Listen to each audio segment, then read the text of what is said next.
एक अनोखी प्रेम कहानी। मनीष और अमीषा की शादी बड़े धूमधाम से होती है। अमीषा बेहद खूबसूरत थी और मनीष उसकी खूबसूरती का दीवाना था। शादी के बाद दोनों की जिंदगी प्यार भरे लम्हों से गुजर रही थी। मनीष हमेशा अमीषा की तारीफ करता और उसे यकीन दिलाता कि वह उसकी जिंदगी की सबसे कीमती चीज है। समय बीतता गया। कुछ महीनों बाद अमीषा को एक त्वचा की बीमारी हो गई, जिससे उसकी सुंदरता धीरे धीरे कम होने लगी। वह उदास रहने लगी, खुद को आईने में देखकर परेशान हो जाती। लेकिन मनीष अभी उसी प्यार से उसके साथ था। उसे महसूस नहीं होने देता कि उसका बदला हुआ रूप उसके प्रेम को जरा भी प्रभावित कर सकता है।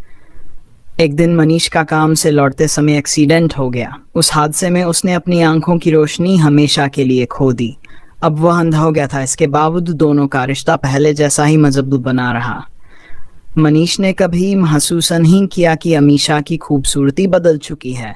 वक्त गुजरता गया और बीमारी ने अमीषा की सुंदरता पूरी तरह छीन ली। वह अब साधारण दिखने लगी, लेकिन मनीष के प्यार में कोई कमी नहीं आई। उसके लिए अमीषा आज भी वैसी ही थी जैसी उनकी शादी के पहले दिन थी। फिर एक दिन अमीषा इस दुनिया से चल बसी। मनीष अकेला रह गया, लेकिन उसने अपने दिल में हमेशा अमीषा की यादों को संजोए रखा। वह उसकी तस्वीर छूते हुए मुस्कुराता और कहता, तुम्हारी खूबसूरती कभी नहीं गई, क्योंकि वह मेरी आंखों में नहीं, मेरे दिल में बसी है। ये कहानी हमें सिखाती है कि सच्चा प्यार चेहरों का मोहताज नहीं होता। वह हर हालात में बना रहता है, चाहे समय और परिस्थितियां कितनी भी बदल जाएं।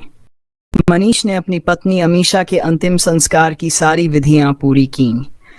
शहर की गलियों से उसकी यादों को पीछे छोड़ते हुए वह वहां से जाने के लिए तैयार था।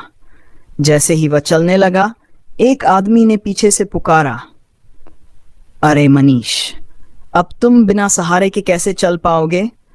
इतने साल तो तुम्हारी पत्नी ही तुम्हारी मदद करती थी।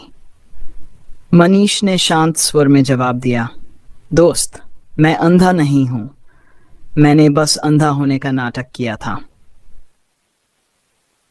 वह व्यक्ति हैरान रह गया और मनीष की ओर देखने लगा। मनीष ने हल्के से मुस्कुराते हुए कहा, अगर अमीषा को यह पता चल जाता कि मैं उसकी बिगड़ती खूबसूरती को देख सकता हूं, तो ये उसके लिए उसके रोग से भी ज्यादा दर्दनाक होता। इसलिए मैंने इतने सालों तक अंधे होने का दिखावा किया। मैं बस उसे खुश रखना चाहता था, क्योंकि वह एक बेहतरीन पत्नी थी और मेरी खुशी उसकी मुस्कान में थी।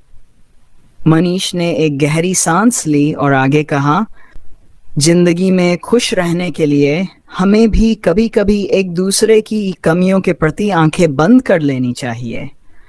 कुछ बातें नजरअंदाज करना और उन पर ध्यान न देना ही सच्चे रिश्तों की नींव है। वह आदमी मनीष के शब्दों में छिपी गहराई को समझकर चुप हो गया।